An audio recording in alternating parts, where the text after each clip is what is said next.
الرجیم بسم اللہ الرحمن الرحیم الحمد للہ الذی لا یبلغ مدحته القائلون ولا یحسن عما العد ولا يعدي حقه المجتهدون الذي لا يدركه بعد الحمم ولا يناله قوس الفتن الذي ليس لصفته حد محدود ولا نعت موجود ولا وقت معدود ولا أجل ممدود فترى الخلائق بقدرته والنشر الرياح بالرحمة وعدد سحور ميدان عرضه اول دین معرفته وکمال معرفته التصدیق به وکمال التصدیق به التوحید وکمال التوحید هو اخلاص له نبی الصفت عن كل شهادة صفت انه غیر الموصوف انه خیر الصفات فمن وصف الله سبحانه فقد کرنه ومن کرنه فقد سناه ومن سناه فقد جزاه ومن جزاه فقد جهله ومن جهله فقد اشار الیه ومن اشار الیه فقد حده ومن حده فقد عده الصلاة والسلام والتحیۃ والاکرام علی النبی الرحمت وخاتم المغفرت وقائد خیر والبرکت ومنتظر العباد من الحلقت سیدنا و مولانا ابی القاسم محمد اللہم صلی علی محمد وآل محمد. اما بعد فقد قال اللہ تبارک و تعالی فی کتابہ المجید وفرقانہ الحمید وقولہ الحق بسم اللہ الرحمن الرحیم انا انزلناہ فی لیلۃ القدر وما ادراک ما لیلۃ القدر صلوات بآواز بلند. اللہم صلی علی محمد وآل محمد. دعا ہے پروردگار عالم سے کہ بانیان کا یہ تمام خرچ اخراجات کوشش کاوش کو اپنی بارگاہ میں قبول و منظور فرمائے. آپ حضرات کا اس فرش پہ چلا آیا میرا عظیم خالق اللہ اپنی بارگاہ میں قبول فرمائے. آپ کو اس فرش پہ آنے کا بہترین اجر عطا فرمائے. کوئی غم نہ دے سوائے غم حسین کے. لاکھوں دعاؤں کی ایک دعا میرے اللہ قبر کی پہلی رات روز زیارت امیر نصیب فرما. قیامت کا دن ہو شفاعت شبیر نصیب فرما. محشر کے روز ایک ہاتھ میں قرآن ایک ہاتھ میں دامن اہل بیت نصیب فرما. ہمارے آخری وارث کا ظہور جلد سے جلد فرما. ہمیں ایمان کے انوار و انصار میں شامل فرما. اور وہ دن ہمیں جلد از جلد دکھا کہ ہم اپنے مولا کی موجودگی میں جناب زہرا کے روزے کو تعمیر ہوتا دیکھ سکیں. اور ہر عزادار کو مرنے سے پہلے لازمی ایک مرتبہ تمام زیارات مقدسہ کی زیارت نصیب فرما. تمام دعاؤں کو قبولیت تک پہنچائیں. سہارا درود کا ایک دفعہ مل کے سارے بلند آواز سے اللہم صلی علی محمد وآل محمد. اجازت ہے گفتگو شروع. بسم اللہ. مجلس اعزا بسلسلہ شہادت صدیقہ طاہرہ راضیہ مرضیہ جناب سیدہ فاطمۃ الزہرا سلام اللہ علیہا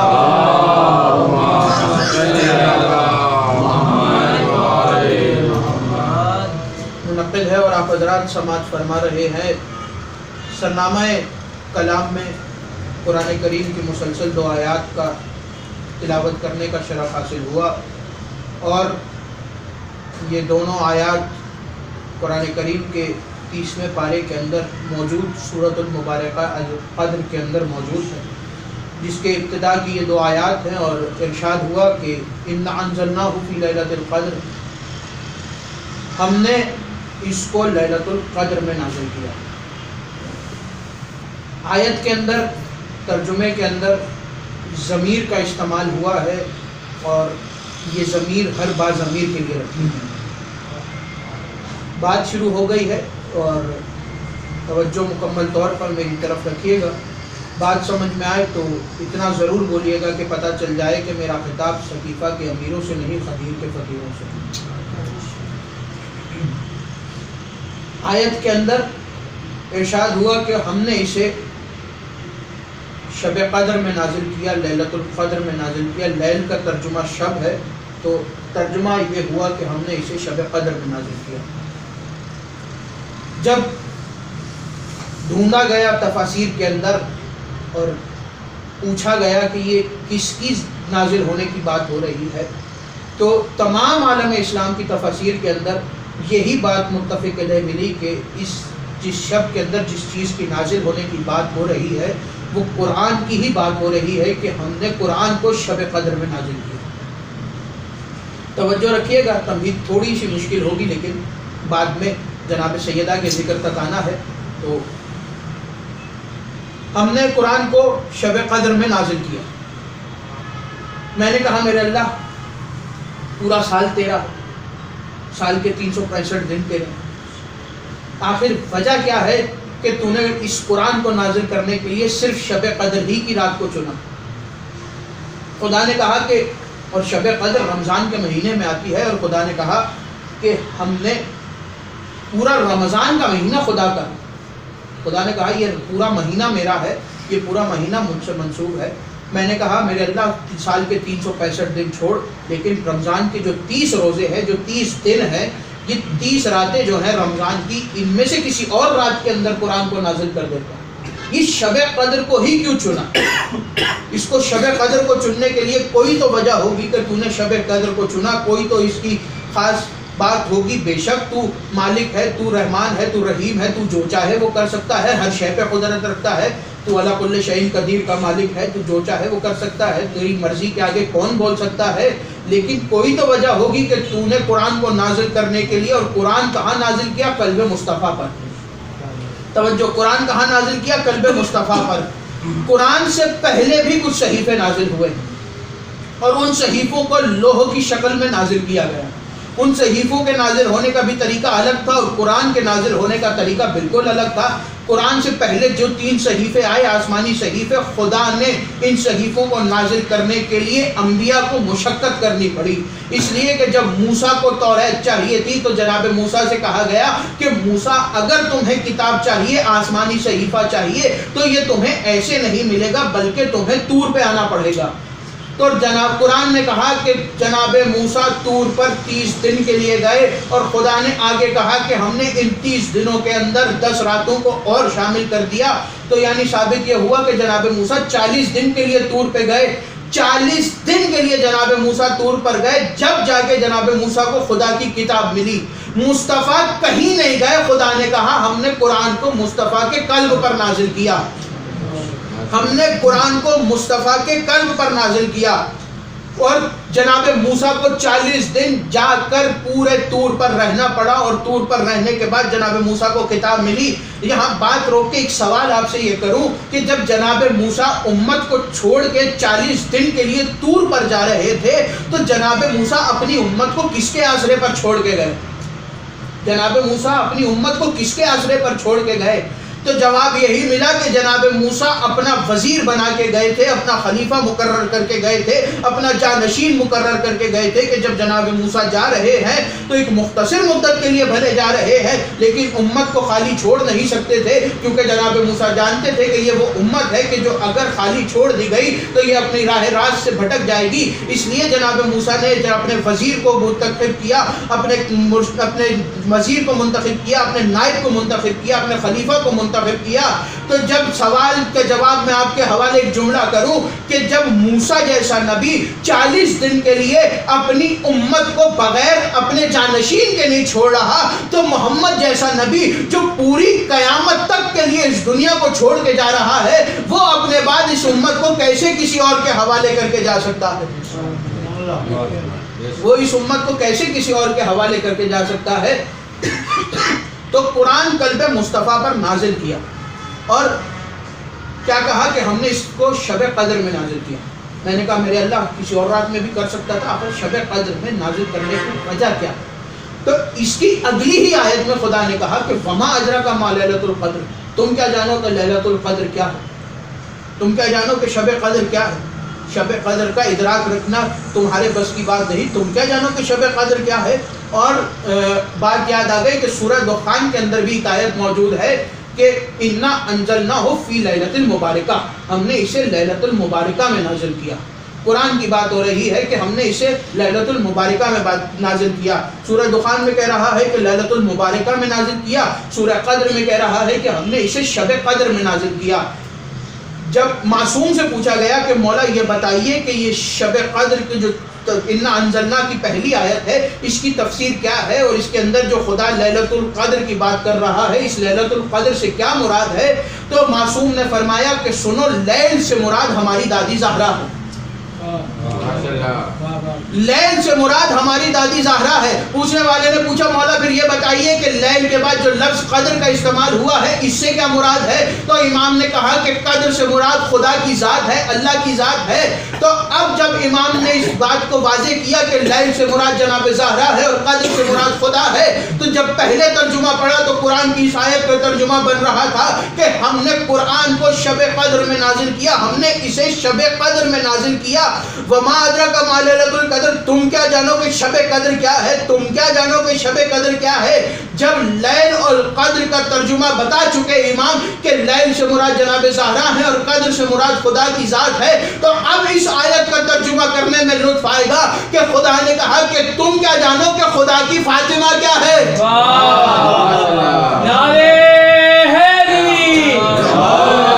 تم کیا جانو کہ خدا کی فاطمہ کیا ہے؟ اور جب شب قدر کا ذکر ہوا، خدا کی فاطمہ کا ذکر ہو رہا، قرآن کا ذکر ہو رہا، ایک جانب شب قدر ہے، ایک جانب قرآن کا ذکر ہے، تو ایسا تو کوئی نہ کوئی آپس میں ربط ہونا چاہیے قرآن کا اور زہرا کا کہ جس ربط کو دیکھ کر اس آیت کو مانا جائے۔ جملہ سنیے گا، آپ کے حوالے کر رہا ہوں۔ شب قدر وما ادراک ما لیلۃ القدر ترجمہ کیا ہوا کہ تم کیا جانو کہ خدا کی فاطمہ کیا ہے، اور ہم نے اسے شب قدر میں نازل کیا۔ کسے؟ قرآن کو۔ تو قرآن کے اندر اور فاطمہ کے درمیان کوئی نہ کوئی ربط ہونا چاہیے تاکہ شب قدر اور فاطمہ کے ربط کا پتہ چلے، قرآن کا اور جناب زہرا کے ربط کا پتہ چلے۔ تو جملہ آپ کے حوالے کروں کہ قرآن وہ ہے جو قلب مصطفیٰ پر شب قدر والی رات نازل ہوا، اور فاطمہ وہ ہے کہ جس کی گود میں 11 ناطق قرآن نازل کیے گئے۔ مصطفیٰ کے قلب پر ایک قرآن نازل ہوا، زہرا کی گود میں 11 بولتے ہوئے قرآن نازل کیے گئے۔ مصطفیٰ کے قلب پر ایک صحیفہ نازل ہوا، زہرا کی گود میں 11 صحیفے نازل کیے گئے۔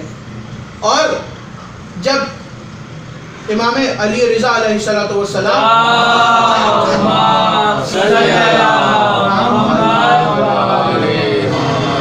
توجہ ہے آپ صاحبان کی، جب جناب امام علی رضا علیہ السلام ہارون کے دربار میں آئے تو اس نے کہا کہ اے ابن رسول اللہ، یہ بتائیے کہ لوگ جب بھی آپ کو سلام کرتے ہیں تو ابن رسول اللہ کہہ کے سلام کرتے ہیں، اور جب ہم رسول کو سلام کرتے ہیں تو ہم رسول کو السلام علیکم یا رسول اللہ کہہ کے سلام کرتے ہیں، اور جب آپ کو سلام کرتے ہیں تو ابن رسول اللہ کہہ کے سلام کرتے ہیں، یعنی آپ رسول کی اولاد میں سے، آپ کو رسول کا بیٹا کہا جاتا ہے۔ تو یہ بتائیے کہ آپ بھی رسول کے چچا کی اولاد میں سے، ہم بھی رسول کے چچا کی اولاد میں سے، تو یہ بتائیے کہ آپ کو اگر ابن رسول اللہ کہہ سکتے ہیں تو ہم رسول کی اولاد کیوں نہیں؟ جملہ سنیے گا، ہم رسول کے بیٹے کیوں نہیں ہو سکتے؟ اگر آپ رسول کے بیٹے ہیں تو ہمیں دنیا والے رسول کا بیٹا کیوں نہیں کہہ رہی؟ تو امام نے کہا کہ کیا تم نے قرآن کے اندر آیت نہیں پڑھی؟ اب جملہ آپ کے حوالے کروں کہ بھلے ہی کیسے بھی تھے لیکن سارے حافظ قرآن ضرور تھے، کیونکہ کسی نے تو یہ بھی کہا تھا نا کہ ہمیں قرآن ہی کافی ہے۔ جب جناب رسول خدا نے کہا تھا کہ مجھے کاغذ اور قلم لا کر دے دو تو کہنے والے نے کہا تھا کہ ہمیں صرف قرآن کافی ہے۔ تو کہنے لگا کون سی آیت؟ امام نے کہا وہی آیت کہ جس میں خدا نے فرمایا کہ ہم نے ابراہیم کی ذریت میں داؤد کو، جملہ آیت کا ترجمہ سنیے گا، ہم نے ابراہیم کی ذریت میں داؤد کو، سلیمان کو، موسیٰ کو اور عیسیٰ کو رکھا۔ ابراہیم کی ذریت میں داؤد کو، سلیمان کو، موسیٰ کو اور عیسیٰ کو رکھا۔ کہا باقی انبیاء کو چھوڑو، جب بات عیسیٰ پر آ رہی ہے تو یہ بتاؤ کہ عیسیٰ کا باپ کون ہے؟ کیونکہ پوچھنے والے نے پوچھا تھا کہ مولا نسل جو ہے وہ بیٹی سے نہیں بیٹے سے چلتی ہے، نسل بیٹے سے چلتی ہے، آپ ہیں رسول کی بیٹی کی اولاد، تو آپ رسول کے بیٹے کیسے ہوئے؟ تو جناب امام علی رضا نے قرآن کی آیت تلاوت کرنے کے بعد کہا کہ یہ بتاؤ کہ خدا نے عیسیٰ کو ابراہیم کی ذریت میں کیوں رکھا؟ عیسیٰ کا باپ کون ہے؟ تو کہنے لگا کہ عیسیٰ کا باپ کوئی نہیں ہے، عیسیٰ کی ماں مریم کی وجہ سے خدا نے عیسیٰ کو ابراہیم کی ذریت میں رکھا۔ تو امام نے فرمایا کہ بس جیسے خدا نے قرآن کے اندر عیسیٰ کو مریم کی وجہ سے ابراہیم کا بیٹا قرار دیا ہے، اسی طرح خدا نے ہمیں زہرا کی وجہ سے رسول کا بیٹا قرار دیا ہے۔ اسی وجہ سے ہمیں زہرا کا بیٹا ہونے کی وجہ سے ہمیں رسول کا بیٹا قرار دیا۔ جو نسبت عیسیٰ کو ابراہیم سے ہے وہی نسبت ہمیں رسول خدا سے۔ اگر مریم کی وجہ سے عیسیٰ ابراہیم کی ذریت میں آ سکتے ہیں تو ہم اولاد رسول میں نہیں آ سکتے۔ اسی مامون کے دربار میں جب امام رضا داخل ہوئے تو پہلا واقعہ ہارون کے دربار کا، دوسرا واقعہ مامون کے دربار کا۔ جب امام رضا مامون کے دربار میں داخل ہوئے تو سائل کہنے لگا کہ، توجہ سے سنیے گا، سائل کہنے لگا کہ اے مامون، یہ جو آنے والا شخص ہے اس کا تعارف کروا۔ اس سے پہلے کہ مامون کچھ بولتا امام رضا نے اس کی طرف دیکھ کے کہا کہ سب سے پہلے یہ بتاؤ کہ تم کون ہو؟ تو کہنے لگا کہ میں مسلمان ہوں۔ امام نے کہا مسلمان ہو؟ کہنے لگا الحمدللہ مسلمان ہوں۔ امام نے کہا یہ بتاؤ اگر مسلمان ہو تو نماز پڑھتے ہو؟ کہنے لگا جی مولا نماز پڑھتا ہوں۔ امام نے کہا یہ بتاؤ کہ جب نماز پڑھتے ہو تو نماز میں کیا پڑھتے ہو؟ کہنے لگا مولا نماز میں الحمد پڑھتا ہوں۔ امام نے کہا کہ یہ بتاؤ الحمد کے بعد کیا پڑھتے ہو؟ کہنے لگا مولا الحمد کے بعد سورہ قدر کی تلاوت کرتا ہوں۔ امام نے کہا تمہیں شرم نہیں آتی؟ الحمد کی بھی تلاوت کرتے ہو اور سورہ قدر کی بھی تلاوت کرتے ہو، اس کے بعد بھی پوچھ رہے ہو کہ میں کون ہوں؟ سورہ حمد کی بھی تلاوت کر رہے ہو، الحمد کی بھی تلاوت کر رہے ہو، القدر کی بھی تلاوت کر رہے ہو، اس کے بعد بھی پوچھ رہے ہو کہ میں کون ہوں؟ کیا تمہیں نہیں معلوم؟ جملہ سنیے گا امام رضا کا، کیا تمہیں نہیں معلوم کہ میرا نانا اس کے دل میں رہتا ہے جس کا دل کوئی نہیں؟ میرا نانا مصطفیٰ اس کے دل میں رہتا ہے جس کا دل کوئی نہیں۔ آگے امام نے فرمایا میرے دادا علی اس کا چہرہ ہے جس کا چہرہ نہیں۔ میرے دادا علی اس کا چہرہ ہے جس کا اپنا چہرہ نہیں۔ آگے امام آگے بڑھ کے کہتے ہیں سنو میری دادی زہرا اس کا حجاب ہے جس کا اپنا حجاب کوئی نہیں۔ جناب زہرا کا لقب حجاب اللہ، میری دادی اس کا حجاب ہے جس کا حجاب نہیں۔ اور آنے والا جب امام جعفر صادق علیہ السلام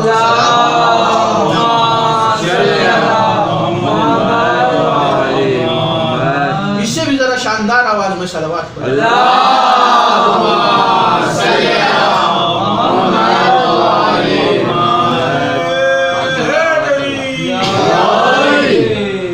توجہ ہے آپ کی میری طرف؟ آنے والا جب امام صادق کی بارگاہ میں آیا تو آ کے کہنے لگا کہ مولا یہ بتائیے کہ یہ جو خدا نے نماز رکھی ہے اس کے اندر یہ رکوع، یہ سجدہ، یہ قیام، یہ قعود، اس کی وجہ کیا ہے؟ امام نے کہا تم کیا سمجھتے ہو کہ خدا نے یہ قیام، یہ رکوع، یہ قعود کسی مقصد وجہ سے رکھا؟ کیا ان کا کوئی مقصد نہیں؟ کہنے لگا مولا اگر ان کا کوئی مقصد ہے نماز کے اندر تو مجھے بھی بتائیے تاکہ میں آگے آنے والے شیعوں تک پہنچا سکوں۔ تو امام نے کہا کہ سنو نماز کے اندر، اب جملہ سنیے گا امام کیا فرما رہے ہیں۔ امام صادق نے فرمایا سنو نماز کے اندر قیام جو ہے وہ میرے نانا مصطفیٰ کی نمائندگی کرتا ہے۔ غور سے سنیے گا، قیام میرے نانا مصطفیٰ کی نمائندگی کرتا ہے، رکوع میرے دادا علی کی نمائندگی کرتا ہے، قعود میرے دادا حسن کی نمائندگی کرتا ہے۔ امام نے مسکرا کے کہا سجدہ میرے دادا حسین کی نمائندگی کرتا ہے۔ جیسے ہی امام نے یہ کہا تو مسکرا کے کہنے لگا واہ مولا کتنی بہترین بات بتائی آپ نے، کتنی بہترین وجہ بتائی آپ نے نماز میں قیام، رکوع، قعود، سجدہ رکھنے کی۔ آج کے بعد جب بھی نماز پڑھوں گا تو نماز پڑھنے کا لطف ہی الگ ہوگا، اس لیے کہ جب قیام کروں گا تو آپ کے نانا مصطفیٰ یاد آئیں گے، جب رکوع میں جاؤں گا تو آپ کے دادا علی یاد آئیں گے، جب قعود میں بیٹھوں گا تو دادا حسن یاد آئیں گے، جب سجدے میں جاؤں گا تو آپ کے دادا حسین یاد آئیں گے۔ یہ کہہ کے اٹھا اور جانے لگا تو امام نے اس کو واپس بلایا اور اپنے سامنے بٹھایا اور کہا کہ پوری بات سن کے جاؤ۔ اس نے کہا مولا ابھی بھی کوئی بات رہ گئی ہے۔ امام نے کہا سنو، قیام میرے نانا مصطفیٰ، رکوع میرے دادا علی، قعود میرے دادا حسن، سجدہ میرے دادا حسین، اور نماز میں سب سے اہم چیز ہے نیت، اور نیت ہے میری دادی زہرا۔ نماز میں سب سے اہم چیز ہے نیت، اور نیت ہے میری دادی زہرا۔ اسی لیے تو رسول نے فرمایا، جملہ آپ کے حوالے کرو رسول کی، اسی لیے تو رسول نے یہ حدیث اپنے اصحاب میں بیٹھ کر کہی کہ انما الاعمال بالنیات، اعمال کا دار و مدار نیتوں پر ہے، اعمال کا دار و مدار نیتوں پر۔ اور رسول کی حدیث آپ کے حوالے کر کے میں مسائل کی جانب بڑھوں۔ رسول نے فرمایا، قرآن کی آیت تو سب کے ذہنوں میں ہوگی، قرآن پڑھے ہوئے حضرات تشریف فرما ہے، سورہ مریم کے اندر خدا نے کہا کہ ہم نے مریم کو مصطفیٰ کیا، ان اللہ اصطفیٰ کی وطہرا کی واصطفیٰ علی النساء العالمین، ہم نے مریم کو مصطفیٰ کیا، پھر طاہرہ کیا، پھر مصطفیٰ کیا۔ جن کے ذہنوں میں قرآن کی یہ آیت ہے توجہ رکھیے گا، وہ رسول خدا کی یہ حدیث غور سے سنیں۔ رسول نے فرمایا خدا نے عالمین کی تمام عورتوں میں سے 4 بیویوں کو مصطفیٰ کیا۔ کون سی بیویاں؟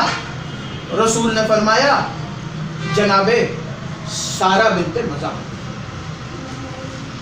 جناب دوسری بیوی رسول نے فرمایا کہ جناب مریم بنت عمران، تیسری بیوی رسول نے فرمایا خدیجہ بنت خویلد، چوتھی بیوی رسول نے فرمایا کہ فاطمہ بنت محمد، اور آخر میں رسول نے فرمایا کہ فاطمہ بنت محمد ان 3 بیویوں سے بھی زیادہ افضل ہے۔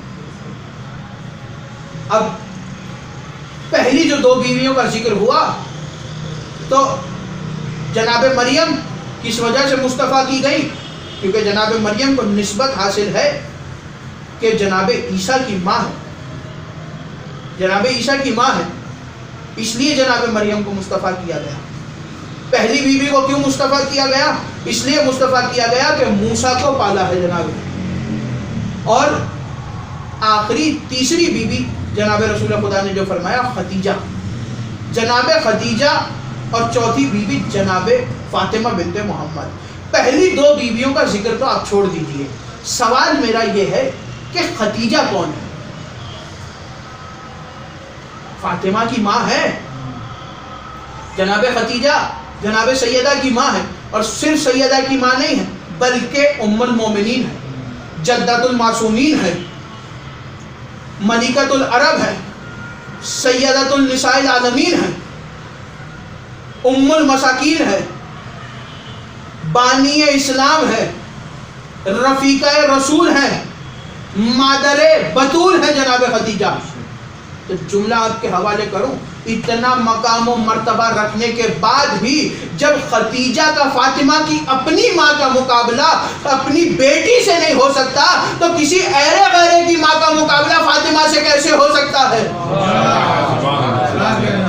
جب زہرا کی اپنی ماں سے مقابلہ نہیں ہو سکتا، اے بنت پیغمبر تو اگر ماؤں میں نہ ہوتی تو جنت کبھی ماؤں کے پاؤں میں نہ ہوتی۔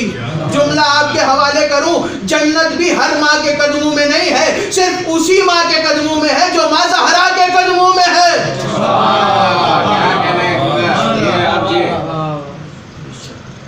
صرف اسی ماں کے قدموں میں، وہ زہرا کہ جس کے بارے میں رسول سے کہا گیا کہ اے میرے حبیب ہم نے آپ کو کوثر عطا کیا۔ اس کے بعد جب عمل کی حکم کی باری آئی تو رسول سے کہا گیا نماز کو قائم کیجیے۔ وہ رسول، وہ زہرا کہ جس کے بارے میں قرآن کی آیتیں اتر رہی ہیں۔ وہ زہرا کے جس کے بارے میں رسول بار بار مجمع میں بیٹھ کر حدیثیں بیان کر رہے ہیں. کبھی کہا کہ فاطمہ تو بضعۃ منی، کبھی کہا کہ جس نے فاطمہ کو اذیت پہنچائی اس نے مجھے اذیت پہنچائی، جس نے مجھے اذیت پہنچائی اس نے خدا کو اذیت پہنچائی. اور کبھی رسول فاطمہ کا احترام بتانے کے لیے اپنی بیٹی کو مباہلہ کے میدان میں لے کے گیا. کبھی مباہلہ کے میدان میں، کبھی گھر آ کے فاطمہ کی چادر مانگ رہے ہیں، کبھی فاطمہ کی شان میں حدیثیں بیان کر رہے ہیں. اور پھر تاریخ نے یہ بھی لکھا کہ جب رسول کی زندگی کے آخری 6 مہینے کے ایام تھے، اور یہاں پہ یہ بھی واضح کرتے چلوں کہ زیادہ تر روایات تو 6 مہینے کی ہیں، لیکن کچھ روایات یہ بھی ملتی ہیں کہ رسول پورا 1 سال تک، یا تو 1 سال یا تو 6 مہینے، تاریخ کہتی ہے کہ رسول نے زہرا کی دہلیز پر کھڑے ہو کے سلام کیا. اور کون سی دہلیز پر؟ اس دروازے پر کھڑے ہو کے جو دروازہ مسجد کے اندر کھلتا تھا. اور کس وقت سلام کیا ہے؟ دن میں 5 نمازوں سے پہلے، نماز کا آغاز ہونے سے پہلے، جب مسجد بھر چکی ہوتی تھی مجمع سے، تب رسول جب نماز پڑھانے کے لیے آتے تھے، چاہے فجر کی نماز ہو، چاہے ظہر کی نماز ہو، چاہے عصر کی نماز ہو، چاہے مغرب کی نماز ہو، چاہے عشاء کی نماز ہو، ہر نماز سے پہلے رسول آتے تھے اور در زہرا پہ کھڑے ہو کے بآواز بلند، پوری دنیا یہ منظر دیکھتی تھی کہ رسول بآواز بلند سلام کر رہے ہیں. السلام علیکم یا اہل بیت النبوہ، السلام علیکم یا معدن الرسالہ، اے اہل بیت نبوت آپ پر میرا سلام. وہ رسول جس زہرا کی دہلیز پر کھڑے ہو کے سلام کر رہا ہے، جس زہرا کی دہلیز پر کھڑے ہو کے رسول نے کبھی، اور جملہ آپ کے حوالے کروں، اصحاب کہتے ہیں تاریخ کے اندر کہ رسول جب بھی در زہرا پہ جاتے تھے تو دروازہ زہرا پر کھڑے ہو کے دروازے پر اتنی آہستہ دق الباب کرتے تھے کہ برابر میں کھڑے کسی اور کو بھی آواز نہیں آتی تھی. جس زہرا کی دہلیز کا رسول بار بار احترام بتا رہے ہیں، اس زہرا کے لیے آخر بعد از رسول جس مکان کو امیر المومنین نے تعمیر کروایا تھا کہ بعد از رسول کی بیٹی آرام سے رو سکے، وہ مکان بھی جلا دیا گیا. جس درخت کے سائے کے نیچے رسول کی بیٹی بیٹھ کے روتی تھی، اس درخت کو بھی کاٹ دیا گیا تاکہ رسول کی بیٹی سائے میں بیٹھ کے نہ رو سکے. اور پھر جب بابا کو یاد کر کے زہرا روتی تھی تو لوگ پیغام بھجواتے تھے، یا علی زہرا سے کہیے یا تو دن میں رویا کریں یا تو رات میں رویا کریں. اس لیے کہ اگر زہرا رات میں روتی ہے تو رات میں ہم سو نہیں پاتے، اگر زہرا دن میں روتی ہے تو ہم دن میں اپنا کام نہیں کر پاتے. یعنی زہرا سے کہیے کہ ایک وقت منتخب کریں، اگر وہ دن میں روئیں گی تو ہم رات میں سوئیں گے، اگر وہ رات میں روئیں گی تو ہم دن میں سوئیں گے. ایک وقت ہمیں بتا دیا جائے. عزادارو، ایام فاطمیہ اپنے اختتام کی جانب بڑھ رہے ہیں، صرف 5 یا 6 دن باقی ہے ایام فاطمیہ ختم ہونے میں. رونے میں شرمانا نہیں، اس لیے کہ یہ اس بیوی کے ایام ہے کہ جس کے اپنے بچے سسکیوں کے ساتھ روتے رہتے. روایت آپ کے حوالے کروں، راوی کا نام ہے عبداللہ ابن مسعود. راوی کہتا ہے کہ جناب زہرا کے جنازے میں 7 لوگ تھے، شہادت بیان نہیں کرنی، 7 لوگ تھے صرف. جب جنازہ چلا تو سارے رستے حسن اور حسین سسکیوں سے روتے رہے، اونچی آواز میں حسن اور حسین نہیں روئے. عزادارو، راوی کہتا ہے کہ میں نے اپنی آنکھوں سے دیکھا کہ مولا علی نے جناب زہرا کو اپنے ہاتھوں سے دفن کیا، اور دفن کرنے کے بعد زہرا کی قبر کے 40 نشان بنائے تاکہ اصل قبر کا نشان نہ مل سکے. اور جب دفنا چکے جناب زہرا کو، دفنانے کے بعد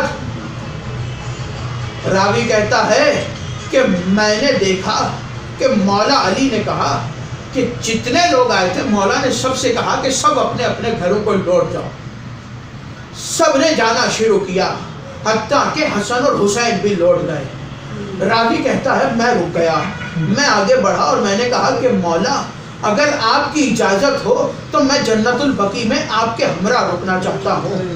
مولا نے کہا کہ نہیں عبداللہ, آج علی تنہائی میں رکنا چاہتے ہیں. عبداللہ نے کہا مولا امام بن کے حکم نہ دیجئے گا, میں آپ کو تنہا چھوڑ کے نہیں جا سکتا, اس لیے کہ مدینہ کے حالات بڑے پراشور ہیں. مولا میں آپ کو چھوڑ کے نہیں جا سکتا.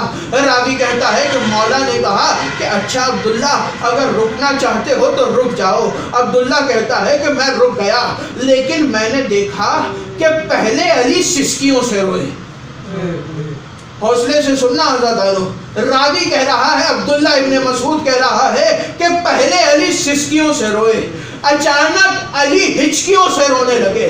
روتے روتے راوی کہتا ہے کہ میں نے دیکھا کہ پہلے سسکیوں سے روئے پھر ہچکیوں سے روئے.